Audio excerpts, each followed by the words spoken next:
மழைக்காக மணவாளனை வேண்டினாள் ஆண்டாள் என்ற அழகு தமிழ் அதிசயம்.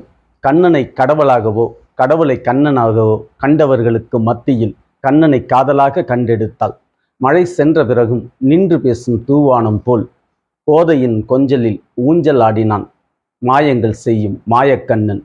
மேகங்கள் வேண்டிய நாச்சியாரின் 4ஆம் பாசுரம். ஆழி மழைக்கண்ணா ஒன்று நீ கை கரவில் ஆழியுள் புக்கு முகந்தொடு ஆர்த்தோரி ஊழி முதல்வன் உருவம் போல் மெய்கருத்து பாழியம் தோளுடைய பத்மநாபன் கையில் ஆழி போல் மின்னி வலம்புரி போல் நின்றதிர்ந்து தாழாதே சாரங்கம் உதைத்த சரமழை போல் பாழ உலகில் பெய்திடாய் நாங்களும் மார்கழி நீராட மகிழ்ந்தலோ எம்பாவாய்.